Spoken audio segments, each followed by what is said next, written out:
मुझे पता है इस वक्त पर आपके जहन में 2-3 सवाल चल रहे हैं। प्लेइंग 11 क्या होगी लॉर्ड्स टेस्ट के लिए, पिच क्या होगी और मौसम क्या होगा। इन 3 चीजों के अलावा और कोई चीज आपके जहन में भी नहीं चल रही है, मेरे जहन में भी बिल्कुल नहीं चल रही है। कुछ और चल रहा है तो मुझे कमेंट बॉक्स में जरूर बताइएगा।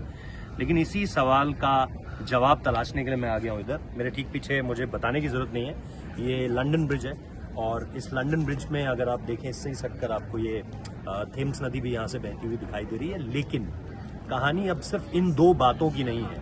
कहानी अब इस चीज को लेकर के है कि यहाँ पर जो प्लेइंग 11 होगी वो प्लेइंग 11 क्या होगी, पिच जो होगी, क्योंकि वो डायरेक्टली इफेक्ट करेगी प्लेइंग 11 को। तो वो पिच क्या होगी और उस पिच को क्या असर करेगा, उस पिच को असर करेगा कि इस जगह का मौसम क्या होने वाला है। तो इन तीनों चीजों पर बात करेंगे, प्लेइंग 11 को लेकर, पिच को लेकर और मौसम को लेकर। मौसम से शुरू करते हैं। अगर आप अगले 5 दिनों में लंदन में भी बिल्कुल एग्जैक्ट सेंट जोन्स वुड, जहां पर कि ये पूरा का पूरा स्टेडियम है, वहां पर अगर आप आए और यहाँ के मेट डिपार्टमेंट को थोड़ा सा खंगालने की कोशिश करें कि भैया तापमान क्या है आपके शहर का, तो वो आपको अर्ली 30s या फिर 30 से ऊपर का तापमान बता रहा है। अब हिंदुस्तान में भले ही ये तापमान थोड़ा ठीक हो, लेकिन जब आप इसे यहाँ की गर्मी के हिसाब से टटोलेंगे ना, तो ये तापमान आपके विकेट पर असर जरूर डालेगा। यानी अगर आपने घास भी छोड़ी हुई है तो वो उसी तरीके से है जैसे हम कहावत कहते हैं कि हाथी के दांत दिखाने के कुछ और खाने के कुछ और। तो ग्रास रखी तो हुई है, लेकिन वो ग्रास सिर्फ होल्ड करने के लिए रखी हुई है। उस ग्रास से कोई बहुत ज्यादा मदद नहीं मिलने वाली है, जहां तक हम बात सीम बोलर्स की करें। अब इसमें दूसरी चीज है, अगर ये विकेट होल्ड करने के लिए ही सिर्फ ग्रास से इस समय पर आपको भरा हुआ दिख रहा है, और अभी जब हम बात कर रहे हैं तो आज के दिन इसमें थोड़ी सी और कटिंग होगी, यानी अभी घास थोड़ा सा और कटेगा, यानी जो वो होल्ड करने वाला ग्रास है उसको आप थोड़ा सा और नीचे जरूर ले जाओगे। यानी विकेट वही होने वाला है जो हम अब तक देखते आ रहे हैं। ये एजबेस्टन जैसा विकेट शायद आपको ना मिले, लेकिन ये बहुत क्लोज होगा हेडिंग लेके।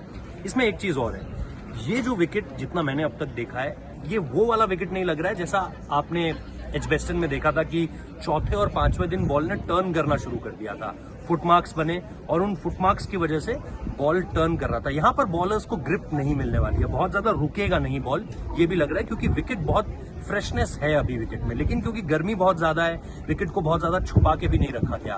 पहले दिन जब इंडियन टीम ने यहाँ पर प्रैक्टिस करी तो आधे से ज्यादा दिन हवा कवर उसके ऊपर नहीं था, पानी जरूर दिया जा रहा था, लेकिन मैं सच में बता रहा हूँ आपको, यहाँ पर गर्मी काफी ज्यादा है और उसका असर आपको विकेट पर जरूर पड़ता हुआ दिखेगा।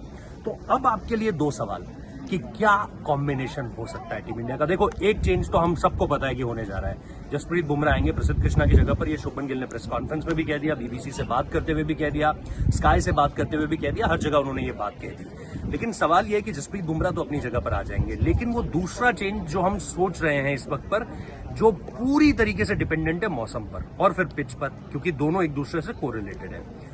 तो अगर आप पिच को देखें, अगर पिच टूटना शुरू करता है, जैसा मैंने इसीलिए आपको कहा कि विकेट ग्रिप नहीं करता हुआ दिखाई दे रहा है ये मुझे, क्या ऐसे में आप कुलदीप यादव को खिलाओगे? यस, उनकी अपनी स्किल बहुत अच्छी है, यस वो विकेट के पूरी तरीके से विकेट पर निर्भर नहीं है टर्न के लिए, उनका अपना स्किल बहुत तगड़ा है।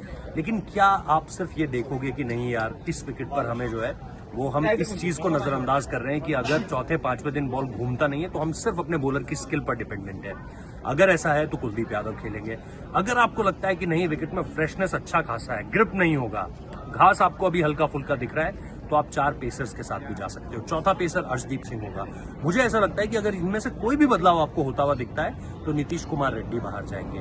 और इन सारी चीजों के बीच में आप वॉशिंगटन सुंदर पर भी सोच सकते हो, लेकिन जितना मुझे अभी तक इस टीम की साइकोलॉजी, जिस तरीके से ये सोचते हैं पता चला है, आई डोंट थिंक कि वॉशी बाहर जाएंगे। तो ये चेंजेस हो सकते हैं। वैसे जो इस वक्त पर टीम नजर आ रही है, मुझे लग रहा है सिर्फ एक ही बदलाव आपको देखने को मिलेगा, प्रसिद्ध कृष्णा बाहर जाएंगे, जसप्रीत बुमराह अंदर आएंगे। अगर दूसरा चेंज होगा तो वो नीतीश कुमार रेड्डी की जगह पर या तो कोई पेसर या कोई स्पिनर। और इन सारी चीजों के बीच में इस मौसम में ये टीम यहाँ पर कैसा खेलती है, सबसे बड़ा की फैक्टर यही होने वाला है। तो यहाँ थेम्स किनारे और टावर ब्रिज के सामने मेरे दिमाग ने मुझे जो बताया वो मैंने आप तक पहुंचाया। आपको क्या लगता है कमेंट बॉक्स में मुझे बताएं, एंड हम सोचेंगे इस चीज़ के बारे में कि क्या कॉम्बिनेशन हो सकता है, विकेट किस तरीके से खेलेगा और इन सारी चीज़ों के बीच टीम क्या चुनती है।